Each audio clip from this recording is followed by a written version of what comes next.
Yang terhormat Bapak Ibu dosen penguji mahasiswa PPG dalam jabatan Bat 3 LPTK IAIN Palangkaraya tahun 2022-2023. Perkenalkan, nama saya Saswanto, Guru Pendidikan Agama Islam dan Budi Pekerti, bertugas di SMA PGRI Teguh Sempurna, Kecamatan Mentaya Hulu, Kabupaten Kota Waringin Timur, sekaligus sebagai mahasiswa PPG dalam jabatan Bat 3 LPTK IAIN Palangkaraya tahun 2022-2023. Pada kesempatan hari ini, Kamis, tanggal 12 Januari 2023, saya akan melaksanakan praktek pembelajaran guna memenuhi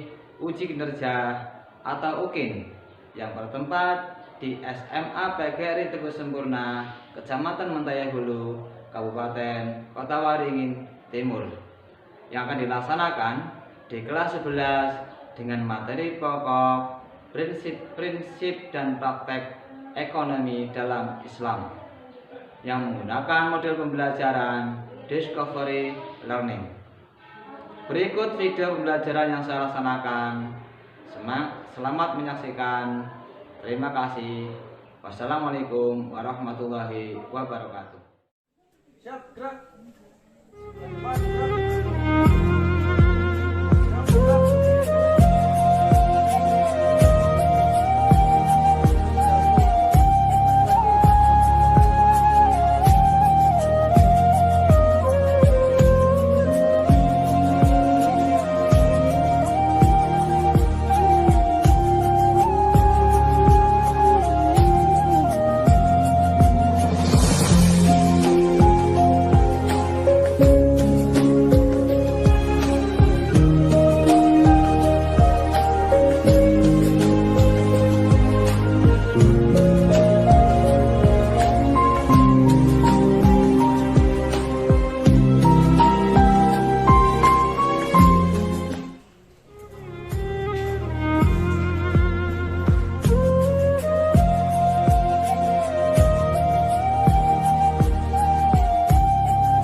Oke, terlebih dahulu mari kita buka pertemuan pada hari ini dengan bacaan doa. Adapun doa kali ini akan Bapak pimpin. Ya, silakan kalian semua ikutin. Ya, ambil angkat tangannya, ikutin doa yang Bapak ucapkan.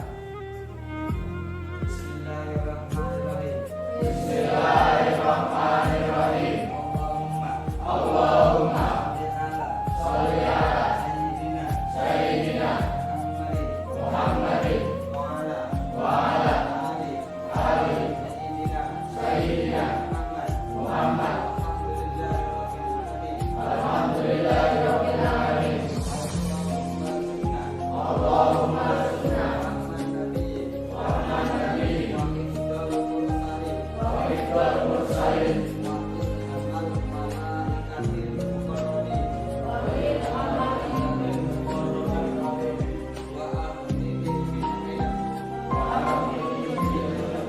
Selanjutnya Bapak akan mengabsen kehadiran teman kalian. Dari ini Abdurrahman Saputra, Alexander William, Andrea Triwanda, Angge Firmansa,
Dalam hukum Islam ada munakahah, ada mubudiyah, ada muamalah.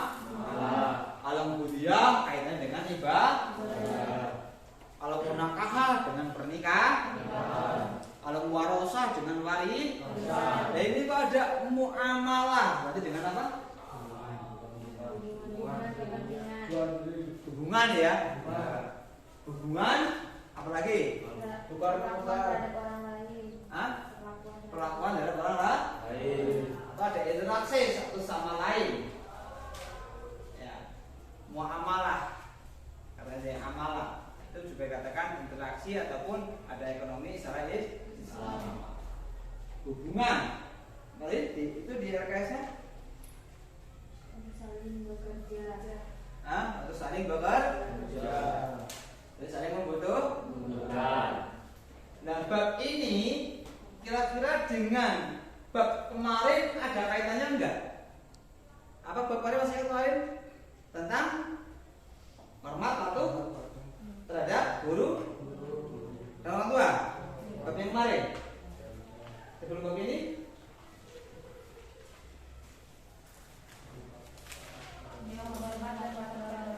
kira-kira muamalah bab muamalah ini ataupun ekonomi macam ini ada nggak hubungannya? Adakah kaitannya? Pak, yang bisa hormat patuh terhadap guru dan orang ini muamalah. Ini apa namanya? Ada nggak kira-kira? Ada. Kira-kira di mana keterkaitannya orang tua dan hormatan dengan hormat patuh terhadap orang tua guru dengan muamalah? Contohnya yang tahu siapa yuk? Kaitannya di mana? Asri. Perlakuan terhadap orang lain, Pak. Perlakuan terhadap orang lain. Maksudnya dijelaskan? Maksudnya itu kan menghormat dan patuh kepada orang tua itu kan sama seperti menunjukkan perilaku yang benar-benar menunjukkan bahwa kita tuh menghormat dan mematuhi orang tua gitu, Pak. Itu ada yang lain. Muamalah. Hubungan antar sama. Di sini muamalah sendiri dibagi menjadi beberapa macam. Di sini masuk muamalah adalah masuk ke transaksi ekonomi. Hubungan apa Pak ekonomi ini? Praktek ekonomi dengan bagaimana kira-kira? Ya ekonomi Pak. Kalau kita bisa menata ekonomi kita, hidupnya mapan, bisa membantu orang. Kalau kita bisa menata ekonomi kita, keluarga kita terpenuhi di dalam mencukupi kebutuhan hidup, sehingga kita bisa sekolah yang tinggi, anak-anak kita bisa sekolah. Jadi ketika di dalam muamalah ini masuk kepada perekonomian, yang mana ini adalah mencukupi kebutuhan hidup. Kalau kebutuhan hidup itu terpenuhi dengan cara yang sesuai dengan syariat Islam, sehingga kita untuk mematuhi, menghormati orang tua itu lebih mudah. Ya semasa tuanya orang tua bisa terawat dengan baik, terjaga dengan baik. Ataupun kita bekerja dengan sungguh-sungguh sehingga berhasil di masa tua kita tidak menjadi beban orang lain. Tua kompak bareng semangat. Nah kalau kalian kerjanya bagus, ekonominya bagus, masa tua tinggal menikmati. Anak-anak tinggal sekolah yang tinggi. Ekonomi orang tua sama sekolah ataupun dengan guru.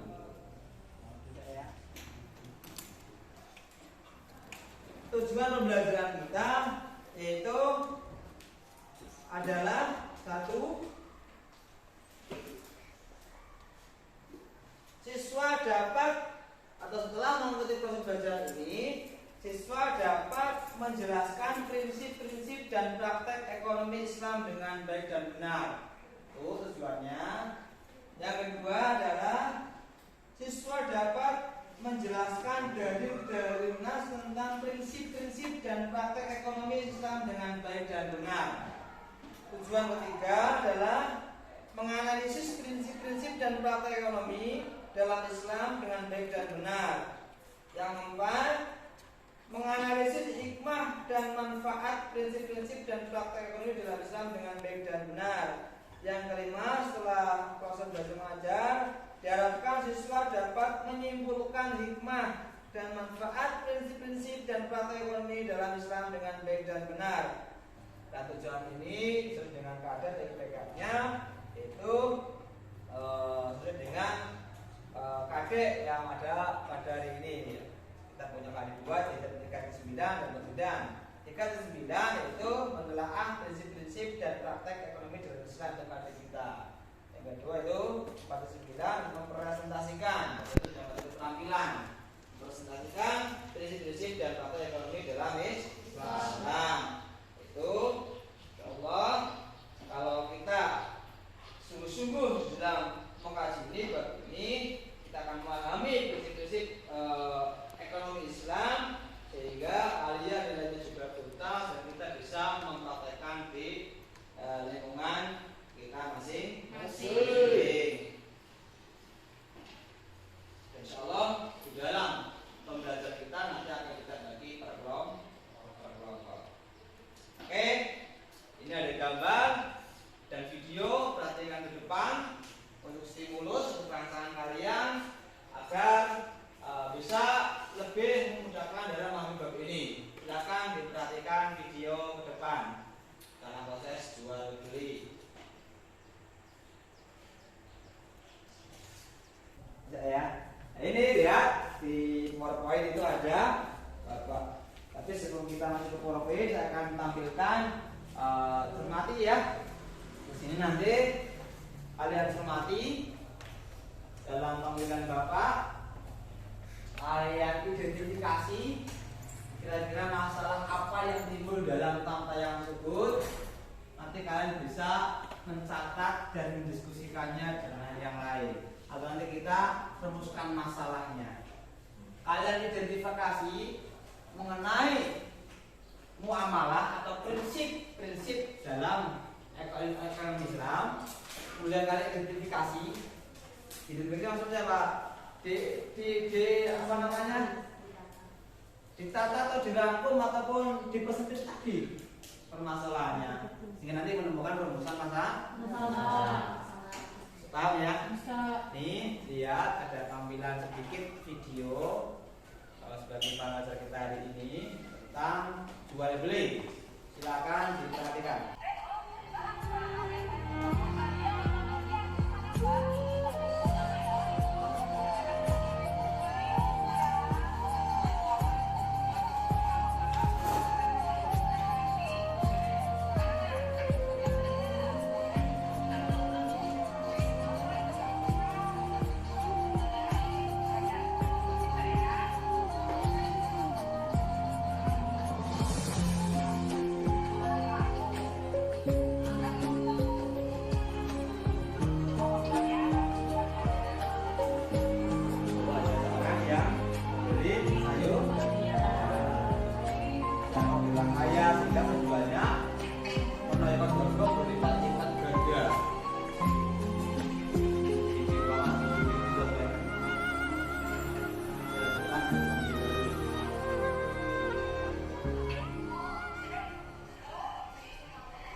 Jual beli. Ayo ya.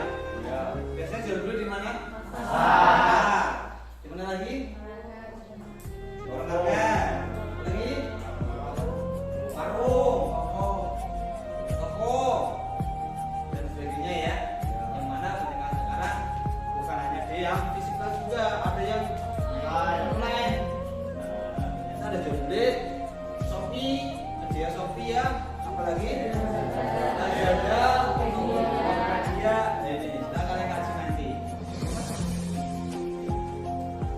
Ini masih ada dipasang. Ini apa ini? Namanya masuk pada ranah Quran. Tadi kalian gambar ini ada. Selanjutnya silakan apa yang kalian sampaikan tadi diidentifikasi. Nanti kita bisa apa namanya bikin sebuah kelompok untuk mendiskusikan apa yang kalian temukan permasalahan dari apa yang kalian lihat tadi. Contoh tadi satunya adalah tentang jual beli. Apa sih jual beli dan bagaimana jual beli yang sah secara syariat Islam? Jual beli yang sah secara syariat Islam. Ya, nih ini dari bahasa dulu. Yang coba tadi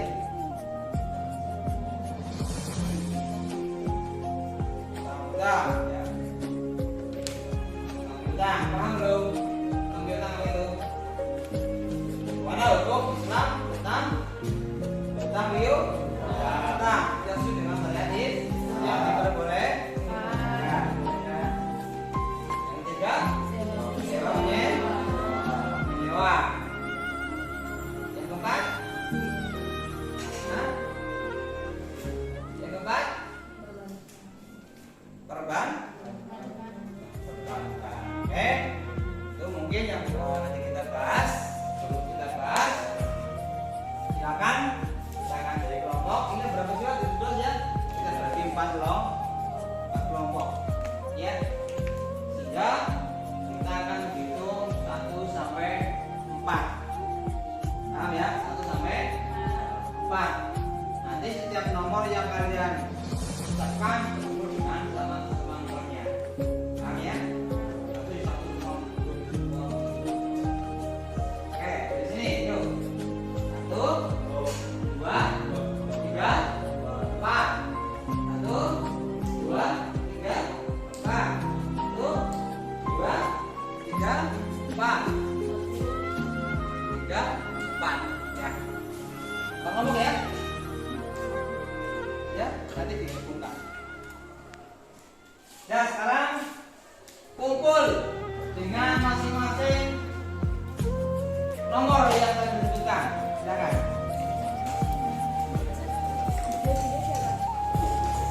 Ayo, silakan. Ini 1, ini 2, belakang 3 sana, kanan 4. Ayo. Sini Pak.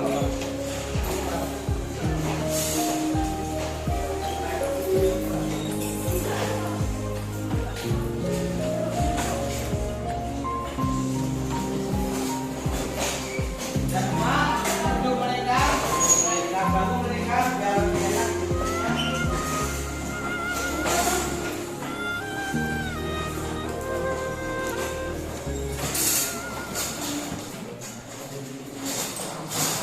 Sudah, sudah, sudah. Sekarang pejamkan mata kalian. Kita mau cari ketua kelompok. Sudah ada posisinya masing-masing ya. Lalu masing-masing pejamkan mata kalian. Sekarang pejamkan, tunjuk siapa di antara kalian nanti jadi ketua. Pejam. Sekarang 1, 2, 3, tunjuk. Dan tutup tangan jangan, buka matanya. Mana?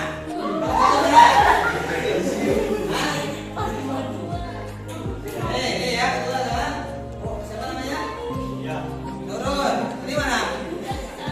Nah, Jeremy. Ini. Rafi. Ini. Dua-dua. Dua-dua pensiun. Wah, udah, sakit ya? Sakit ya? Ketua 1 Nurul Olivia. Ketua 2 apa? 2 Ilmi. 3 Rinovi.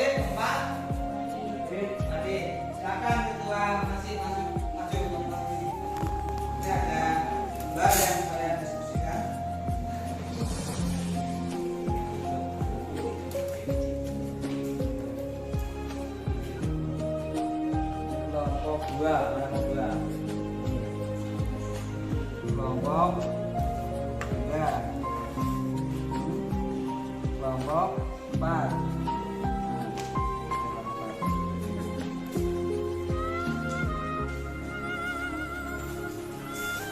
Tuh, ayo kita hitung masalahnya. 1 ada jual beli masalah Islam, 2 ada sewa menyewa, 2 lagi tadi apa? Korban, datang, utang belum.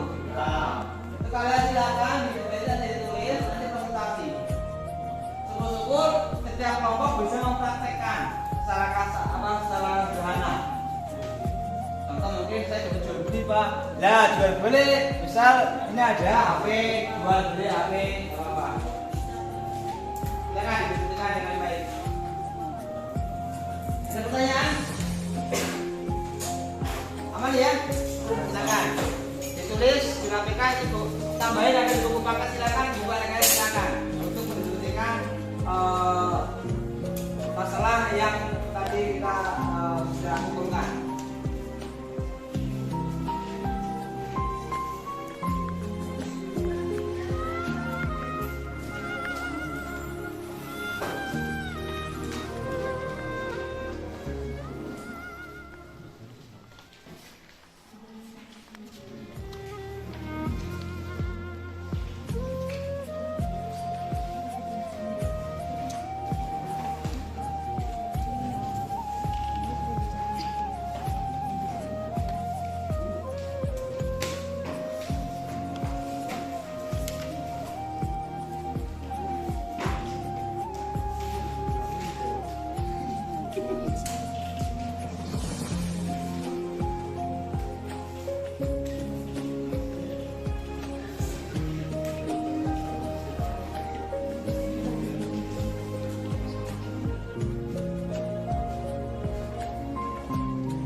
Kelompok 1 sudah? Kelompok 2 sudah?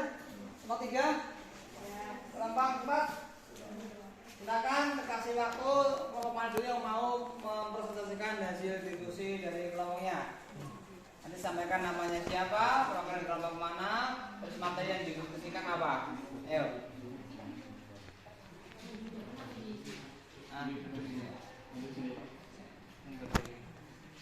Silakan. Kelompok 1, kelompok 2? Satu. Silakan kelompok satu, yang lain dengarkan, nanti ada sesi untuk bisa memberikan pertanyaan. Pertanyaan bisa melengkapi, juga bisa untuk menanya untuk pengalaman, ataupun ada sesi tanya jawab. Ya, minimal dua penanya lah, minimal dua penanya. Silakan duduk, kasih yang lain cuma satu aja yang jadi juru bicaranya. Yang lain duduk. Jadi juru bicaranya nanti siapa kan gantian. Silakan dimulai kelompok satu untuk mempresentasikan hasil diskusi. Silakan. Assalamualaikum warahmatullahi wabarakatuh. Waalaikumsalam warahmatullahi wabarakatuh. Perkenalkan, nama saya Nurul Dia. Di sini saya mewakili kelompok 1, yaitu di sini kami mendiskusikan tentang transaksi jual beli. Di sini kami akan menjelaskan tentang pengertian jual beli, dalil yang pertama yaitu pengertian jual beli, yang kedua dalil nakli jual beli, yang ketiga syarat rukun jual beli, yang keempat pengertian khiyar, yang kelima dalil khiyar, yang keenam yaitu jenis-jenis khiyar. Yang pertama yaitu dalam Al-Qur'an dikenal pengertian jual beli yaitu dalam Al-Qur'an dikenal al-bai, yang artinya memberikan barang dan mengambil harga nilai atau menjualnya.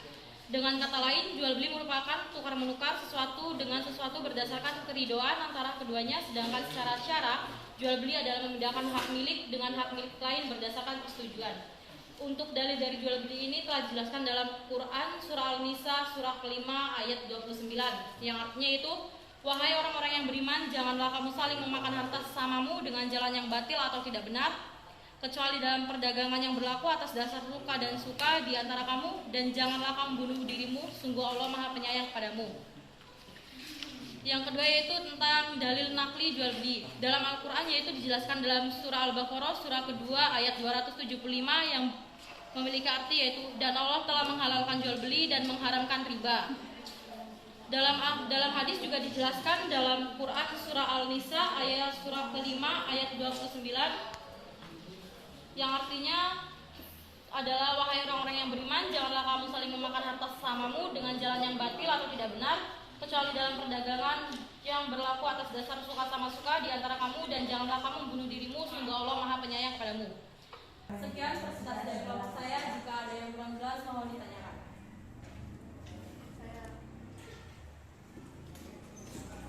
Saya perwakilan dari kelompok 2 akan menanyakan tentang zaman sekarang sudah banyak anak-anak SD yang belum balik melakukan transaksi jual beli. Dalam Islam, apa hukumnya anak SD melakukan transaksi jual beli dan sebutkan dalilnya? Dalam Islam itu hukumnya adalah halal atau sah, karena jika anak tersebut membeli barang berskala kecil, contohnya seperti makanan, jajan-jajan di sekolahnya. Jika membeli barang-barang yang besar seperti mungkin handphone dan lain sebagainya, itu harus menyertakan walinya. Dan dalilnya yaitu telah ditulis Abu Fadlah telah menulisnya dalam kitab Syara Al-Qawaid dan Al-Jauzi. Ijma ulama menyatakan bolehnya mengutus anak kecil atau sabi untuk memenuhi beberapa kebutuhan dan membeli perkara yang remeh. Abu Fadlah juga menulis dari kitab Al-Majmu tentang sah jual belinya anak kecil, termasuk membeli sesuatu dengan jumlah sedikit. Imam Ahmad dan Ishaq menambah, baik tanpa seizin wali maupun dengan seizin. Oke, kasih semangat kelompok 1.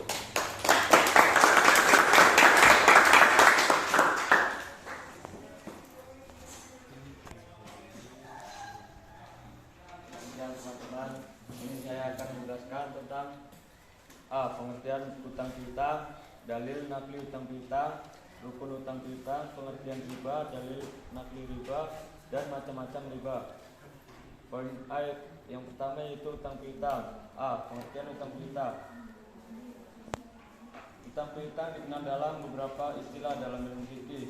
Di antaranya adalah adain, yang artinya memberikan suatu benda atau harta kepada orang lain dengan janji akan dikembalikan oleh orang tersebut sesuai dengan berdasarkan akad atau janji yang telah disepakati bersama dalam jangka waktu tertentu.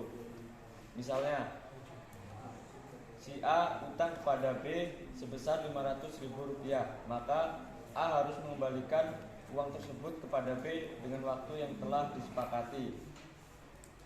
B. Dalil nakli utang piutang dijelaskan dalam Quran surah Al-Maidah juz 5 ayat 2 yang artinya, dan tolong menolonglah kamu dalam mengerjakan kebajikan dan takwa, dan jangan tolong-menolong dalam berbuat dosa dan permusuhan. Bertakwalah kepada Allah, sungguh Allah sangat berat siksaannya. Sekian penjelasan dari saya. Apabila ada yang ditanyakan, mohon ditanyakan. Silakan. Assalamualaikum warahmatullahi wabarakatuh. Perkenalkan, nama saya Alexander William. Saya perwakilan dari kelompok 1 ingin bertanya. Saat orang berhutang sebesar 2 juta rupiah, namun pada saat ingin mengembalikan telat pada hari yang telah ditentukan, sehingga utang tersebut diberi kelebihan sebesar 500.000 rupiah. Jadi saat ingin dikembalikan menjadi 2 juta rupiah. Apakah 2.500.000 rupiah? Apakah itu disebut riba? Termasuk riba kalau uang tersebut ada dalam perjanjian. Namun jika tidak ada, tidak bisa disebut riba. Apakah sudah jelas? Sudah. Terima kasih. Kelompok yang lain mau nambahin jawabannya terlalu simpel lagi mungkin. Ya, Sudah. coba. Sekian penjelasan dari saya. Saya Dewi Hidayah. Wassalamualaikum warahmatullahi wabarakatuh.